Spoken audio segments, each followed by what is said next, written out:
Welcome back to Libertas. This is Tonino Habana with our special guest, Brigadier General Suchianco. Before the break, I asked him, meron bang enabling law that will force young men to be conscripted into the armed forces in case of war? Meron bang enabling law na? Yung in case of war, well, at least as far as the Reserve Force is concerned, the President through Congress can call in all the reservists and serve. And to serve. No? And will they be court-martialed if they don't show up? Kunya, di ba? Sa states, if you're a draft dodger, they get convicted. May jail time pa si Muhammad Ali, kinulong nila, di ba? So many personalities na... Pagka war na, we're all subjected to that military law, and you can be shot maybe, no? Gera na no? So, kailangan ng lumaban. So, the law authorizes the President and Congress to call us in. We have a lot of text messages. Mamaya, babasahin natin. Ito, this is one. Good evening, sir. In spite of all things that were happening nowadays, how would AFP Reserve Force serve our country? What are the advantages of having a reserve force? I think you mentioned that kanina already. RC in Mindanao, can they monitor the reservists if they are using their uniform in abusive way, inducing themselves as active or regular AFP? Gregorio Cabanan from Malolos, Bulacan. Marami yan. There's a law against that, and of course that's why we tell our reservists to be, there's a proper way of wearing the uniform, and we don't authorize our reservists to be wearing their uniform if they're not covered by orders. So yung mga police minsan nagsisita sila kung naka-uniforme. If you go to the camp or from your house, then if you're covered by orders, then you're okay. So yung iba siguro baka gusto kumain ng libre sa restaurant tapos uniform. Reservist ako, ayaw magbayad. That's abusive, di ba? I mean, hindi pwede yung ganun. Hindi lang naman yung reservist minsan.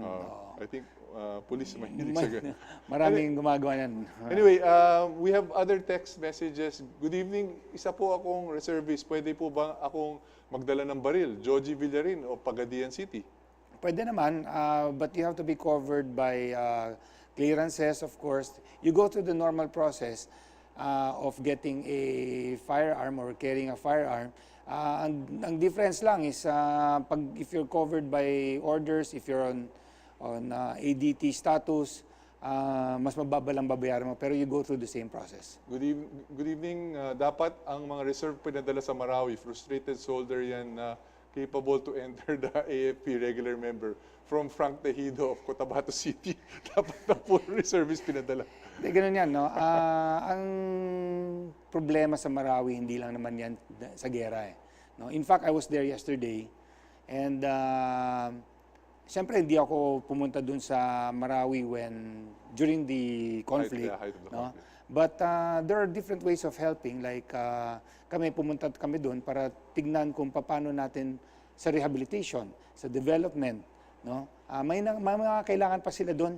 Kawawa pa rin yung mga tao ron. So, kung makakatulong tayo bilang reservist or being a Filipino citizen, maraming ho tayong matutulong sa kanila. Some more text messages. Hi, ask ko, paano po yung reservist na hindi mag-report sa unit niya? Well, usually nalalagay yan sa standby reserve. No? Pero kasi being a reservist, way of life yan eh. Parang gym yan eh. No? Kasi hindi ka binabayaran eh. So kung hindi yan nagiging part of you, it's easy to look for other priorities. Like yung sinabi mo kanina, Tonino, why go to the camp when you can stay with your family or go on a vacation with your family? Pag wala sa puso ko yung being a reservist, if it's not yet my way of life, then I would definitely choose going out with my family and enjoying my Saturdays and weekends with them, or even sleeping. No? Every Saturday, I wake up mas maaga pa ako nagigising dahil alam ko may mga tao nag-aabang sa akin, may mga tao kung kailangan hawakan doon sa kampo. So, way of life na rin sa akin yan.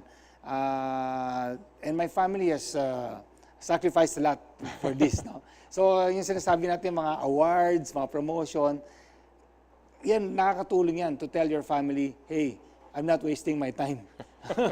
So more text messages. Good evening. Why not return the CAT, ROTC in college and high school to include nationalism and patriotism, TUPAS from South Cotabato. Oh, yan yung direction natin. Yan yung direction natin. The President has said that he wants the ROTC to be a mandatory. Dati kasi mandatory yan, tinanggal. So ngayon gusto na ibalik yan. Talagang nakaka-instill ng disiplina, patriotism, nationalism yan. What about the, the courses that you offer in the training? Can you elaborate more on what they can expect if they join the reservists? Ano ba yung mga course? If you break down a certain course for the first week ganito, second week ganyan, can you elaborate yun sa mga gusto sumali? Yung sa mga courses kasi, for you to be promoted, may mga requirement yan. Siyempre, may basic, advanced, then you have the GSC, General Staff Course, and then the Masters in National Security. Yan yung mga courses na that is required for career. No? But there are other courses. No? Like for example, we train on humanitarian and assistance, disaster response. Yan yung ginagawa namin most of the time. In fact, if you see those pictures, those video, sinasanay talaga namin yung mga reservists talagang maging expert sila so sa HADR. It's not just for war or it's more of like disaster preparedness, support ng AFP. That's correct. Disaster preparedness, kami yung first responders. We work with the LGUs. We work with the different government agencies. We're on duty during the ASEAN. We're on duty during the APEC. So, yan yung mga pwede nating tulong na maibigay. Sir, this is a little bit more personal. Can you share with us a very interesting story that you've had as a reservist? Maybe you were in danger or maybe you helped someone. Anything that you thought was really remarkable that you did as a reservist? Okay. Well, sa akin yung pagpunta ko ng Sabado at nakikita ko yung mga tao. Kasi we recruit a lot, no? When you recruit, you make sure that they stay. Yes. No? And for me, that's it may look simple, but at the end of the day, you're actually recruiting volunteers. It's very difficult to keep volunteers. No? This is where leadership by example plays a big role. You must be a really good motivator then. Kasi pag wala ka, wala rin sila eh. That's correct. Diba? Volunteer eh. Diba? Pag hindi nila nakikita yung leader nila, so you have to lead by volunteer. example. Oo. Tsaka yung disiplina na gusto mong gawin nila, dapat ginagawa mo rin. So, it's a day-to-day thing, no? But at the end of the day, you see that your unit is growing. And that actually inspires me to do more. Interesting. Another texter, kaming mga senior citizen at dating member ng Philippine Navy, pwede ba kaming maging member ng reservist? Pwede basta former military officers, military officials, you're actually dapat reservist, you're part of the reservist already. You're part of the Reserve Force. Amy Muñez, 55-year-old, South Cotabato, good PM po. Paano ako kung makipagdigmaan na po, i-force din po ba sila na kukunin? Mga NPA kung makapagdigmaan na. Kung makipagdigmaan na, pipilitin ba Well, sila? yeah, hindi man pipilit.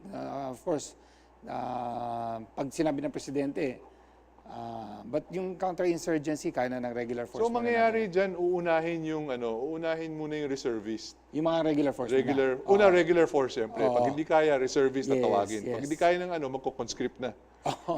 So, yun ang So, medyo pa yun, yung mga hindi reservist, hindi mo natatawagin yun in case of war. Hindi pa siguro. Pero kung insurgency lang, hindi naman siguro. Kaya na ng regular force. Kaya na ng mga police natin yan. Saka ng So, you mentioned the courses. What about the level of danger? If you join as a reservist, is the level of danger high, low, or okay lang? I mean, puro training lang ba? Or you'll have to go through live fire exercises? Or ano ba yung... Yes, we have those. We have warfighting training. No? We have training on warfighting.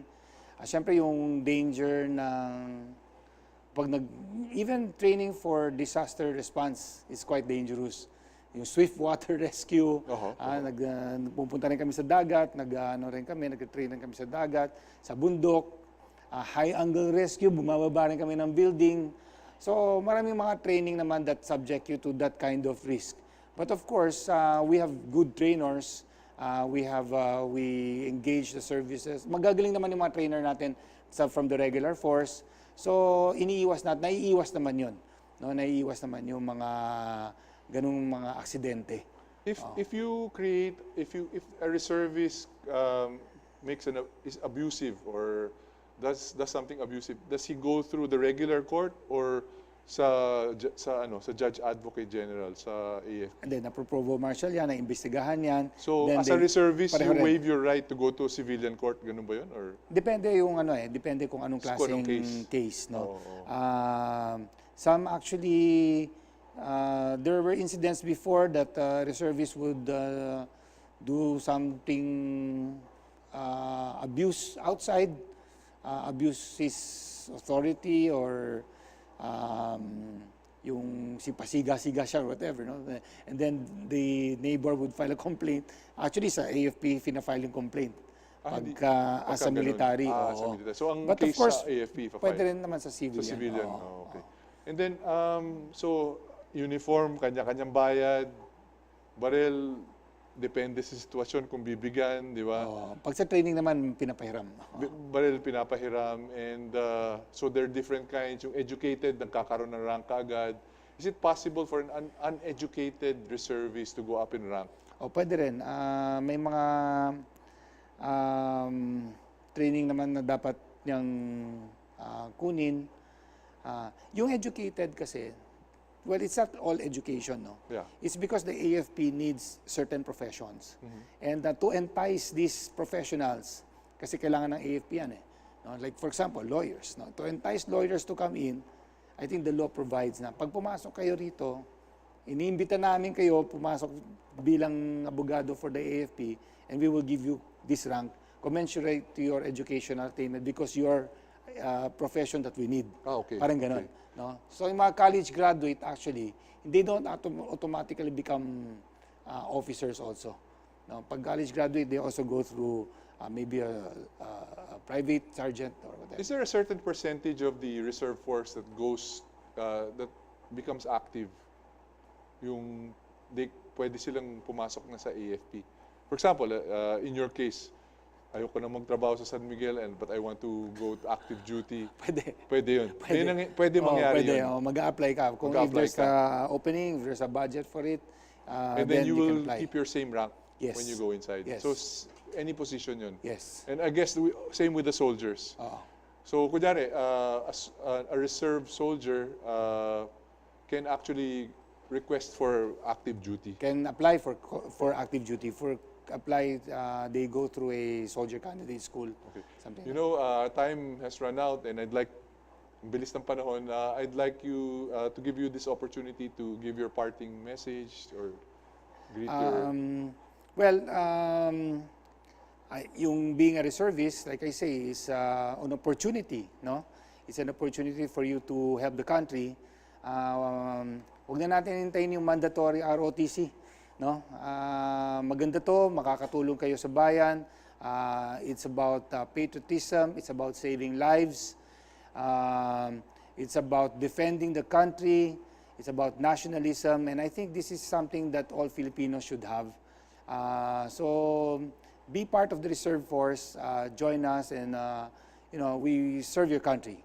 No? So we hope to hear more inquiries from our viewers, and we'll be more than glad to help you. Of course, I'd like to thank my commander, Brigadier General Noel Buwan. He's the commander of the AFP Reserve Command for giving me this opportunity. In-instruct niya po ako pumunta rito para to be your guest, and I thank him for that opportunity. Well, on behalf of all of us, we'd like to thank you for your service and the service of all the reservists out there. Now that we know the sacrifice that they've given in order to serve this country. So this is Tonino Habana. Thank you to everyone for watching. Tonino Habana signing off. This is Libertas. Thank you so much.